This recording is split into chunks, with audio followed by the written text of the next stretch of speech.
Pemirsa, Kabar Banjarmasin kembali hadir menjumpai PN hari ini. Kali ini lawan Ulun, Faya Putri. Sejumlah berita aktual dan beberapa informasi menarik lainnya telah kami siapkan. Berikut berita utama hari ini.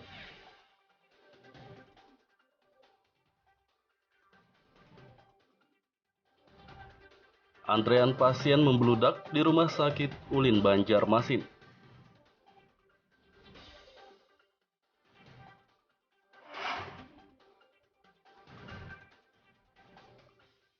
Memasuki musim penghujan, 5 daerah di Kalsel berstatus rawan bencana.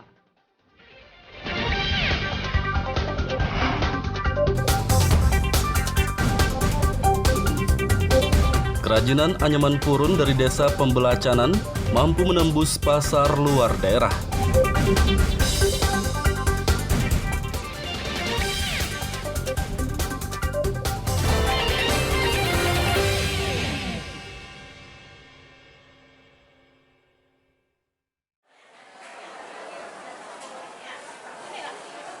Antrean pasien yang hendak berobat di Rumah Sakit Umum Daerah RSUD Ulin Banjarmasin membludak pada beberapa hari yang lalu.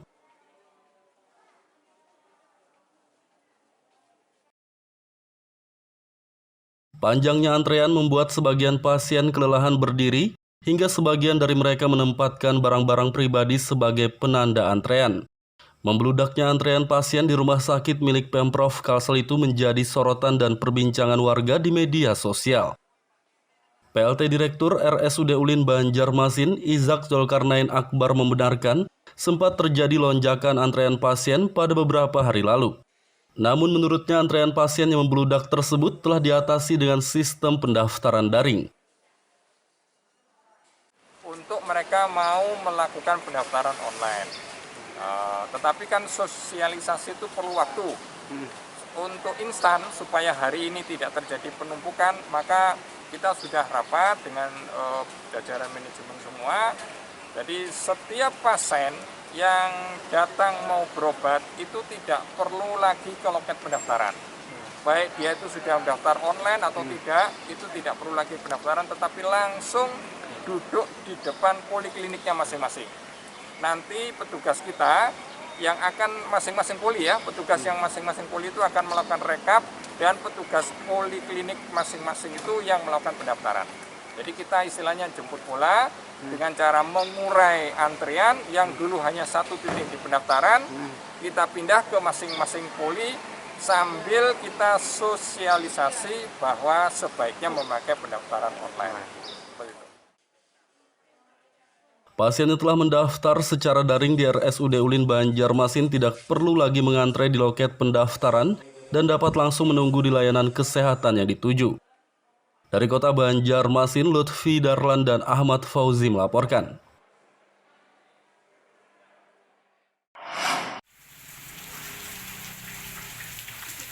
Memasuki musim penghujan, 5 daerah di Provinsi Kalimantan Selatan ditetapkan berstatus siaga bencana.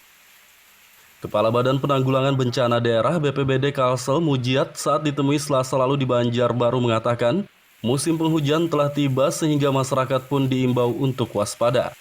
Menurutnya berdasarkan perakiraan BMKG ada 5 daerah di Kalsel yang rawan bencana banjir, tanah longsor, dan puting beliung di musim penghujan kali ini. 5 daerah tersebut adalah Kota Banjarmasin, Kabupaten Banjar, Batola, Tanah Laut, Hulu Sungai Tengah, dan Kabupaten Tanah Bumbu. Daerah titik rawan itu seperti Tanah Laut, lalu Banjar, lalu HST, lalu termasuk dari Baiturwala. Nah ini kan termasuk titik rawan yang mana termasuk daerah Tanah Bumbu, Pelihari naik ke atas. Itu kan daerah-daerah rawan yang daerah-daerahnya cekung, sehingga hujan sedikit pun dia akan mengenang airnya. Nah, ini termasuk daerah titik rawan yang harus kita waspadai. Sehingga dengan memperhatikan daerah titik rawan itu, desa tangguh bencana atau manajemen komunitas itu harus kita giatkan kembali. Bahkan perkiraan di tanggal 4 ini pun kita harus waspada karena di perkiraan BMKG itu kan tanggal 4 ini juga akan terjadi hujan lebat di daerah Tabalong sekitarnya. Untuk itu kita sudah hal ini harus kita sikapi. Mudah-mudahan apa yang menjadi informasi dari BMKG ini menjadi sesuatu yang harus kita perhatikan. Mujiat menambahkan pihaknya akan menggelar rapat dengan pemerintah kabupaten dan kota di Kalsel untuk menginformasikan status siaga bencana tersebut. Dari kota Banjarbaru, Lutfi Darlan dan Fahrulani melaporkan.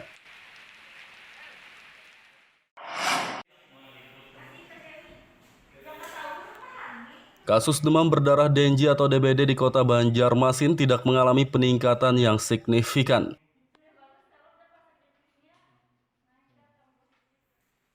Kepala Dinas Kesehatan Banjarmasin, Mahli Riyadi menyatakan data kasus DBD Banjarmasin sejak Januari 2021 hingga kini hanya meningkat 4 kasus saja dibandingkan tahun 2020 lalu. Pada tahun 2020 lalu kasus DBD Banjarmasin berjumlah 22, sementara di tahun 2021 ini 26 kasus. Sedangkan kematian akibat DBD di tahun 2020 hanya 1 kasus dan di tahun 2021 nol atau tidak ada kematian akibat DBD. Seperti itu setiap tahun, jadi tidak ada yang signifikan peningkatan kasus. Ada kematian, tidak ada kematian. Sejauh ini belum ada kematian ke COVID demam berdarah. Ya. Himbauannya Pak? Ya himbauannya meskipun peningkatan kasus hanya 2 per tahun, ya tentu kita himbau kepada warga masyarakat agar tetap waspada dengan demam berdarah ini karena ini penyebabnya adalah virus yang bisa mematikan juga dalam kurun waktu 14 hari tidak tertangani, ya tentu hilangnya nyawa orang ini sangat tentu kita waspadai. Ya 3M plus harus dilaksanakan di masyarakat. Meski kasus DBD di kota Banjarmasin tidak mengalami peningkatan yang signifikan, masyarakat diimbau untuk tetap waspada. Dari kota Banjarmasin, Lutfi Darlan dan Fudael melaporkan.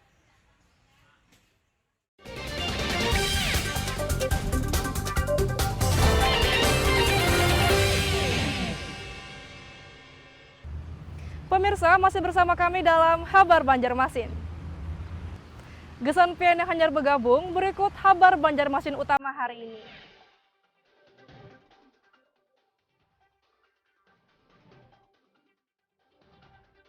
Antrean pasien membludak di Rumah Sakit Ulin Banjarmasin.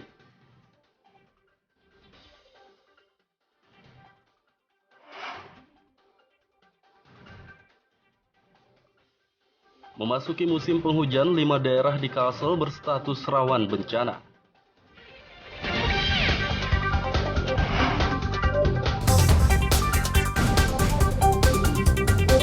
Kerajinan anyaman purun dari desa Pembelacanan mampu menembus pasar luar daerah.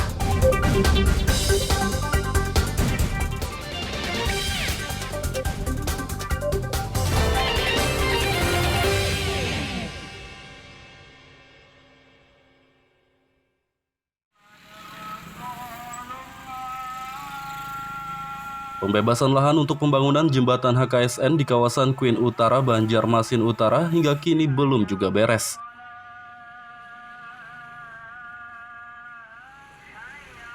Sejumlah warga yang rumahnya terdampak pembebasan lahan pembangunan jembatan tersebut masih belum sepakat dengan biaya ganti rugi yang ditawarkan pemerintah kota Banjarmasin.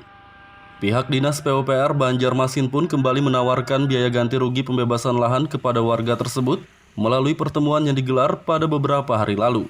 Namun dalam pertemuan ini warga belum juga sepakat rumah mereka dibebaskan dari lahan tersebut karena biaya ganti rugi yang ditawarkan dinilai masih tidak sesuai. Yang kami tolak, apa yang kami tolak, ini mau disampaikan ke Sekda, itu aja. Mau disampaikan ke atasan ke Sekda, nanti keputusannya di sana. Permintaan kami satu ya, seperti pertemukan kami dengan Sekda juga. Libatkan kami, dengarkan suara kami, bukan dari perwakilan terus. Terus juga menuntut bisa mendapat penjelasan dari tim APSA. Benar. Berapa Pak tadi Pak yang wajarnya menurut dia harganya kalau untuk motor Supaya kemarin berapa orang menawarkan tuh ada 900, 950, ada 850. Asisten 2 Bidang Ekonomi dan Pembangunan Setdako Banjarmasin Doyoput Jadi mengatakan, biaya ganti rugi pembebasan lahan akan diserahkan ke pengadilan. Tentunya kami mengambil langkah-langkah ruang penyelesaian melalui media komunikasi di pengadilan. Hari ini kita ajukan untuk dimediasi di pengadilan. Karena apa? Kalau kita membayar tidak sesuai dengan appraisal, kami keliru, kami salah, tidak mematuhi aturan yang berlaku. Nah, sehingga kita sama-sama untuk dimediasi melalui pengadilan. Nah, sehingga nanti akan diputuskan seperti apa hasilnya yang harus dipatuhi baik oleh Pemko maupun oleh yang bersangkutan. Kami beri kesempatan sampai hari ini. Kalau hari ini masih tidak juga, maka kami program pembangunan jembatan tetap harus jalan dan kami akan melakukan upaya-upaya mediasi penyelesaian melalui jalur hukum. Jika biaya ganti rugi diserahkan ke pengadilan, maka pemerintah Kota Banjarmasin akan tetap melakukan pembebasan lahan meski tanpa persetujuan warga. Dari Kota Banjarmasin, Lutfi Darlan dan Fudael melaporkan.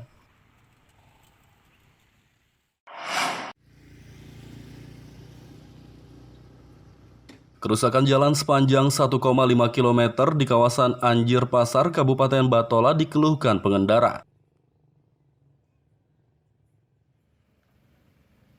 Jalan milik aset pemerintah Provinsi Kalimantan Selatan itu rusak sejak 2 tahun lalu, namun hingga kini belum juga tersentuh perbaikan.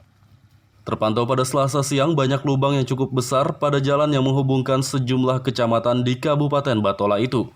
Menurut pengendara, kerusakan jalan tersebut sering mengakibatkan kecelakaan lalu lintas seperti pengendara motor terjatuh dan truk terbalik.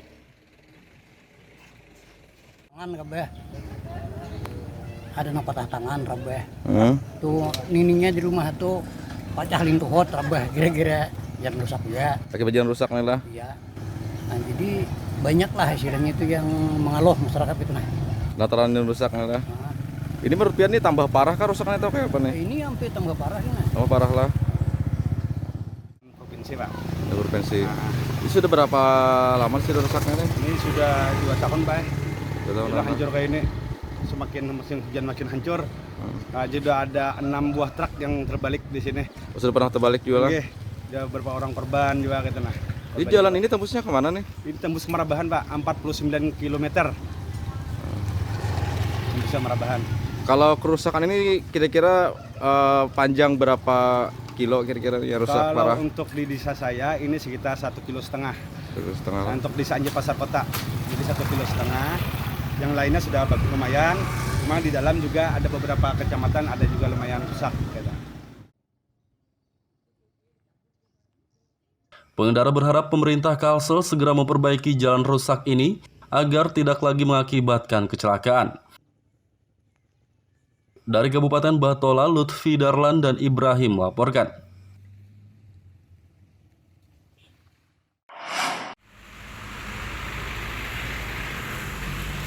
Meski jembatan Alalak sudah dibuka, arus lalu lintas di kawasan Hasan Basri, Kayu Tangi, Banjarmasin Utara masih sering terjadi kemacetan. Jalan adiaksa yang semula hanya diterapkan satu arah selama pembangunan jembatan Alalak, kini kembali diterapkan menjadi 2 arah. Kepala Bidang Lalu Lintas Dishub Banjarmasin Slamet Bekjo mengatakan, penerapan kembali jalan adiaksa menjadi 2 arah untuk mengurai kemacetan yang kerap terjadi di kawasan Hasan Basri.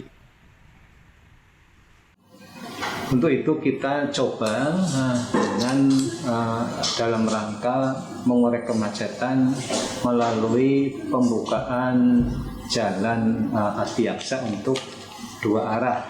Jadi kerangkanya mengurai kemacetan di bundaran Kayu Tangi. Nah, kita uji cobakan hal ini seminggu ke depan. Jadi pas dibuka malam minggu untuk uji coba, kita sampai malam minggu ke depan kita akan uji cobakan dengan melakukan 2 arah di jalan adiaksa. Mudah-mudahan uji coba ini berhasil, tetapi di dalam perjalanannya kita akan tetap melakukan evaluasi sambil pendataan di bundaran Kayu Tangi. Sedangkan jalan Cemara Raya masih tetap diterapkan 1 arah karena terlalu sempit. Dari Kota Banjarmasin, Lutfi Darlan dan Fudael melaporkan.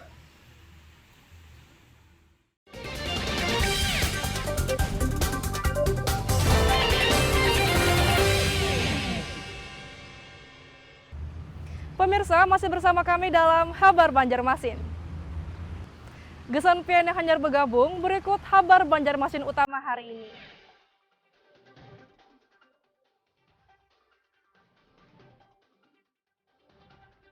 Antrean pasien membludak di Rumah Sakit Ulin Banjarmasin.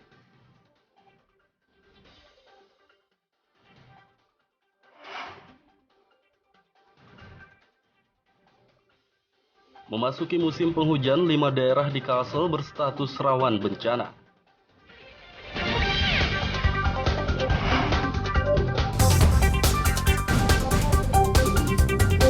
Kerajinan anyaman purun dari Desa Pembelacanan mampu menembus pasar luar daerah.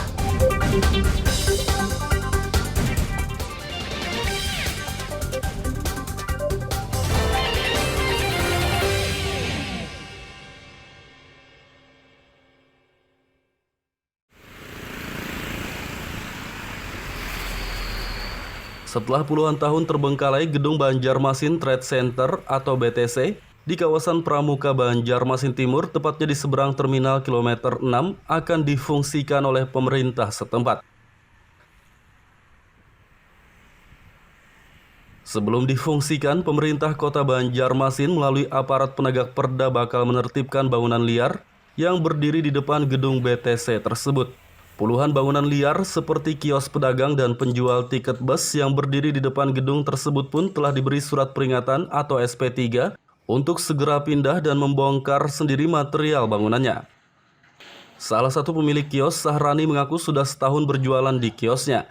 Ia pun bersedia pindah ke tempat yang telah disediakan pemerintah Kota Banjarmasin.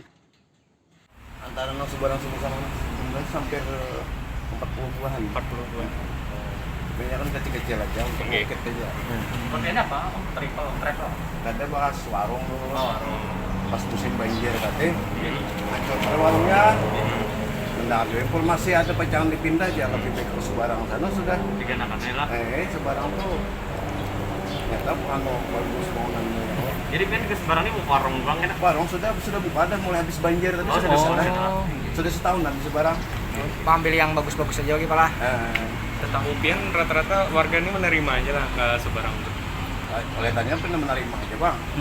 Soalnya kan orang kalau Sebarang sudah, berarti kita pinjam di orang 20 tahunan. Kepala Satpol PP Kota Banjarmasin Ahmad Muzain mengatakan, pemilik kios di depan gedung BTC telah disediakan tempat di kawasan Terminal Kilometer 6. Pada prinsipnya sebenarnya di seberang itu khususnya di terminal saat ini untuk fasilitasnya sudah cukup memadai.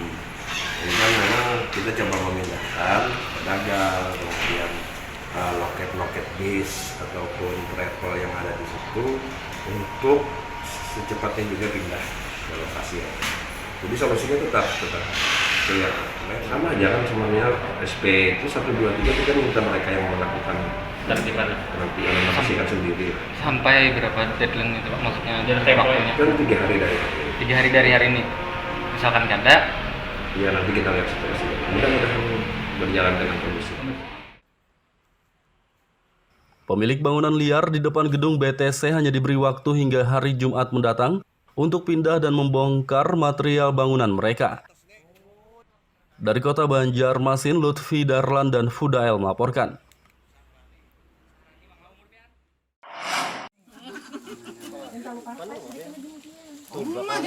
Kerajinan anyaman purun dari Desa Pembelacanan, Kabupaten Kota Baru dapat menembus pasar sejumlah daerah di luar Provinsi Kalimantan Selatan. Meski hanya menggunakan peralatan seadanya seperti pisau kecil dan penumbuk manual berbahan kayu, sejumlah warga di Desa Pembelacanan, Kecamatan Kelumpang Selatan, Kabupaten Kota Baru, mampu membuat berbagai kerajinan dari tumbuhan purun. Tumbuhan purun yang mereka tanam sendiri itu dianyam menjadi berbagai kerajinan seperti tas, topi, bakul, tikar, dan yang lainnya. Kerajinan anyaman purun dari Desa Pembelacanan ini tak hanya dipasarkan ke sejumlah daerah di Kalsel saja, tapi juga sejumlah daerah di luar Pulau Kalimantan seperti Bali, Jogja, dan Surabaya. Salah satu pengrajin, Mas Liani, mengatakan kerajinan purun yang mereka buat dipasarkan dengan kisaran harga 5.000 hingga puluhan ribu rupiah tergantung tingkat kesulitan kerajinannya. Sebuahnya 5.000. 5.000 tuh semua jenis barang? Ya sejenis barang, cuma yang kayak ini yang kecil-kecil kayak ini 5.000-an. Kalau tergantung besar kecilnya, kalau kayak ini 5.000-an, kalau yang lebih gede lagi lain pula kayaknya. Biasanya nih kami sehari kan ini dapat 10. 10 orang. Untuk pengrajinnya berapa banyak di sini, Bu? Hampir seluruhnya satu desa di pengrajin. Kalau kayak ini nih, kalau yang musim hujan kan otomatis kita penjemurannya dulu, proses penjemuran, pewarnaan itu otomatis 3 hari baru kering. Kalau yang putih kayak ini nah, yang masih purun yang berbiji itu kan 3 hari juga baru kering. Kan sekitar seminggu lah misalkan. Seperti yang mungkin yang diharapkan oleh ibu-ibu pengrajin ini adalah semacam alat bantu lah, alat semacam pemipih purunnya. Jadi selama ini kan mereka manual tuh, jadi itu yang diutamakan mungkin semacam itu alat semacam alat penumpuk purun lah. Jadi harapan kami kan mungkin setelah diangkatnya kerajinan ini nantinya ada dari pihak pemerintah kabupaten maupun provinsi dan pemerintah pusat bisalah khususnya memperhatikan pengrajin-pengrajin kami di Desa Pembelajaran ini. Para pengrajin anyaman purun di Desa Pembelajaran telah menekuni pembuatan kerajinan purun secara turun-temurun. Bagi mereka membuat kerajinan anyaman purun tak hanya untuk menghasilkan uang saja, tapi juga untuk menjaga tradisi yang diwariskan oleh orang tua mereka. Dari Kabupaten Kota Baru, Lutfi Darlan dan Fauji Rahman melaporkan.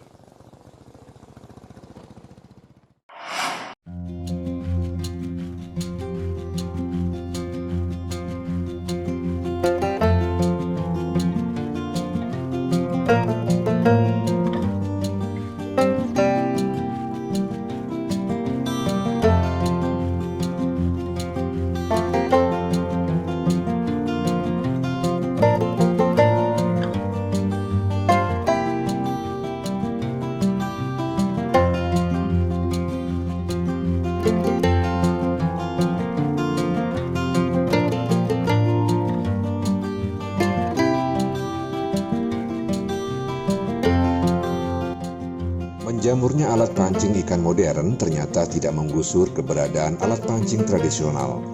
Alat pancing berbahan bambu ini tetap diminati oleh para pemancing di Kalimantan, dan usaha pembuatannya tetap berjalan dan cukup menjanjikan.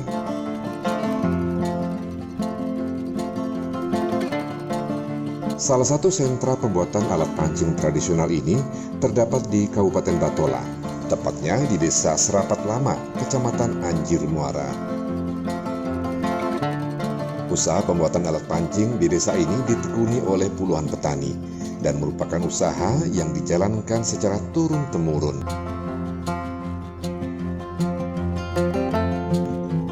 Biasanya, para petani ini mulai membuat alat pancing tradisional di saat musim tanam padi usai.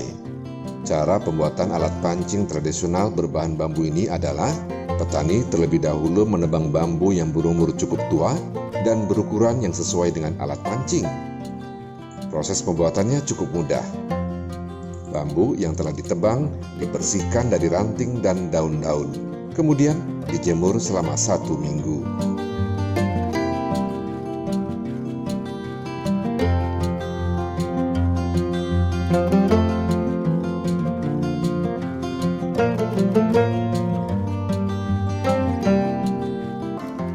Bambu selanjutnya dipanaskan di atas api sambil diurut-urut menggunakan kain basah. Pada tahap ini ada teknik khusus yang harus dikuasai. Bila cara atau tekniknya salah, saat diluruskan sambil dibakar, bambu bisa patah atau hangus.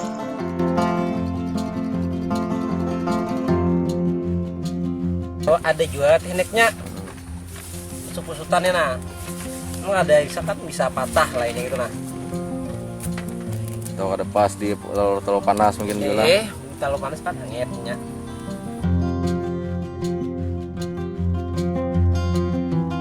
Harga alat pancing tradisional dari bambu ini berkisar antara Rp120.000 hingga Rp130.000 per ikat. Biasanya, tiap ikat berisi 50 batang.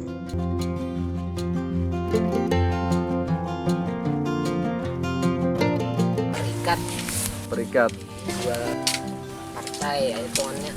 Kalau satu ikatnya berapa, Bang? Satu ikat tuh kanannya bisa 130, bisa 125, 2.500 kanannya segini. Isinya 50 batang lah. 50. Alat pancing tradisional dari desa Serapat Lama ini memiliki pembeli atau pemesan tetap, yakni para agen penjualan alat pancing tradisional di Kalimantan Selatan dan juga Kalimantan Tengah.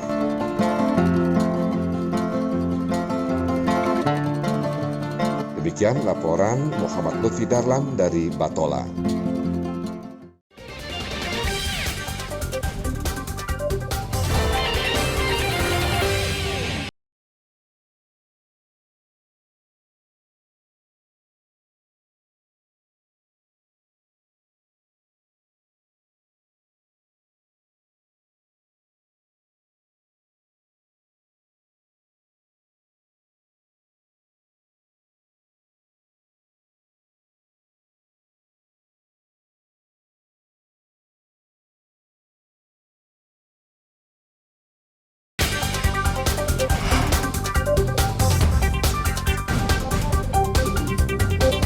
Kerajinan anyaman purun dari desa Pembelacanan mampu menembus pasar luar daerah.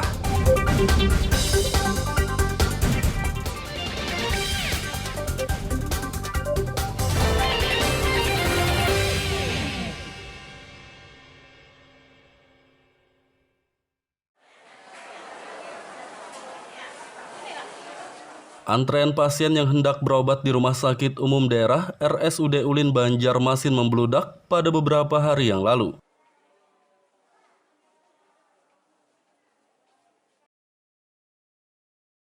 Panjangnya antrean membuat sebagian pasien kelelahan berdiri, hingga sebagian dari mereka menempatkan barang-barang pribadi sebagai penanda antrean. Membludaknya antrean pasien di rumah sakit milik Pemprov Kalsel itu menjadi sorotan dan perbincangan warga di media sosial.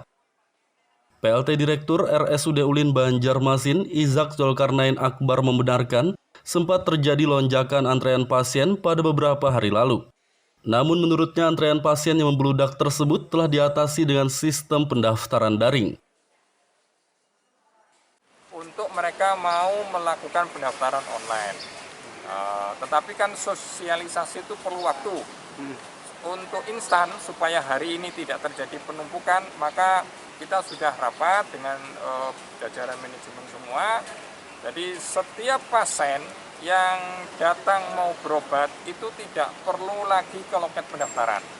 Baik dia itu sudah mendaftar online atau tidak, itu tidak perlu lagi pendaftaran, tetapi langsung duduk di depan polikliniknya masing-masing.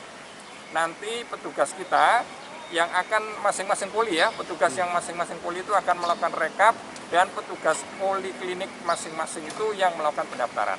Jadi kita istilahnya jemput bola dengan cara mengurai antrian yang dulu hanya satu titik di pendaftaran, kita pindah ke masing-masing poli sambil kita sosialisasi bahwa sebaiknya memakai pendaftaran online. Pasien yang telah mendaftar secara daring di RSUD Ulin Banjarmasin tidak perlu lagi mengantre di loket pendaftaran dan dapat langsung menunggu di layanan kesehatan yang dituju. Dari Kota Banjarmasin, Lutfi Darlan dan Ahmad Fauzi melaporkan.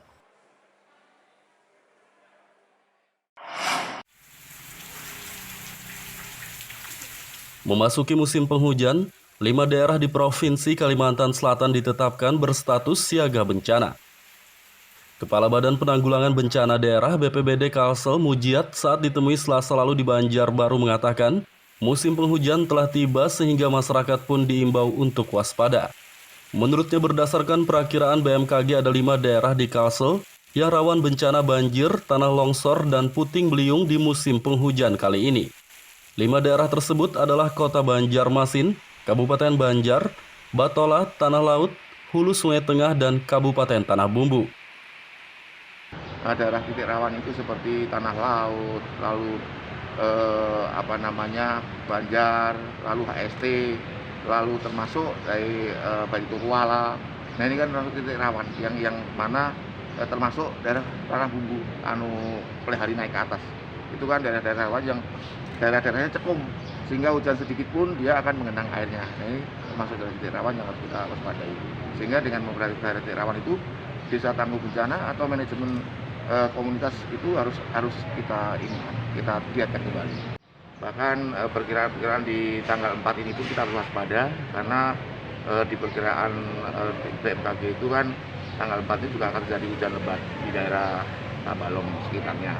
Untuk itu kita sudah hal ini harus kita sikapi.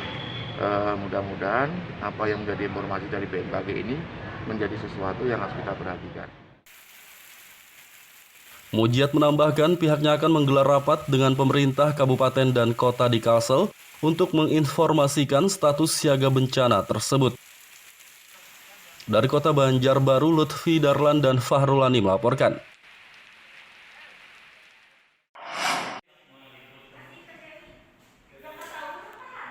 Kasus demam berdarah Dengue atau DBD di kota Banjarmasin tidak mengalami peningkatan yang signifikan.